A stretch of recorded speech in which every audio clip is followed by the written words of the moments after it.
GR काढायचे असतील ना ते पण फटाफट निघतील. नाही पण सर ते मंडल कमिशनलाच कुठेतरी आव्हान द्यायचा प्रयत्न केला जातो. मंडळ द्या ना, त्यांनी द्यायलाच पाहिजे आव्हान. काय पण त्यांच्या एवढा ज्ञानी जो आहे ह्या हिंदुस्थानात दुसरं कोणी आहे का? आणि ताकद पण खूप आहे ना. 3 कोटी लोक मराठा ते मुंबईत आणणार होते. ते बघितलं सगळ्यांनी 3 कोटी किती आहे तिकडे त्या वाशीला सुद्धा. म्हणजे ज्याला लाख म्हणजे समजत नाही आणि कोटी म्हणजे समजत नाही अशी माणसं जे आहे मंडल आयोगाला देशामध्ये विरोध करणार आहे. त्याने ते अवश्य करावं.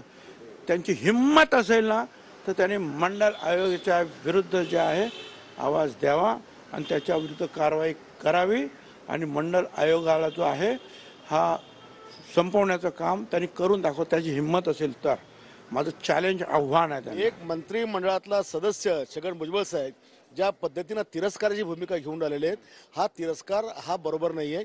आणि अशा मंत्रिमंडळाला तर मंत्रिमंडळात ठेवायला पण नाही पाहिजे, त्याला बाहेर केलं पाहिजे.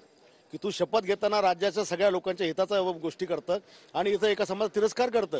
अरे उलट तर 70 वर्ष तुम्ही या समाजाच्या नोंदी काढल्या नाही म्हणून तो समाज 70 वर्षापासून सगळ्या सोयीपासून वंचित राहिला. ते गेले एकीकडं आणि आज त्यांचं मूळ रेकॉर्ड सापडतं तर त्यांना सर्टिफिकेट द्यायला कोणाचा बाप नाही रोखू शकत. लोकांना जर राजकारण करायचंय, नेते बनायचंय, आम्ही सगळ्या ओबीसी समाजाचे पाठीराखे आहोत, आम्ही या समाजाचे पाठीराखे आहोत, आम्ही त्या समाजाचे आहोत, ही जी काही भूमिका घेऊन ते राजकारण करतायत त्यामुळं दोन्ही समाजामध्ये अत्यंत वाईट संदेश जातोय. डायरेक्ट प्रेससमोर जाऊन सरकारच चुकतंय असं जर म्हणत असाल तर मला वाटतं हे योग्य नाहीये. मग तुम्ही जर सरकारमध्ये असून जर असं बोलत असाल तर मग त्याचा राजीनामा मागितलं तर काही गैर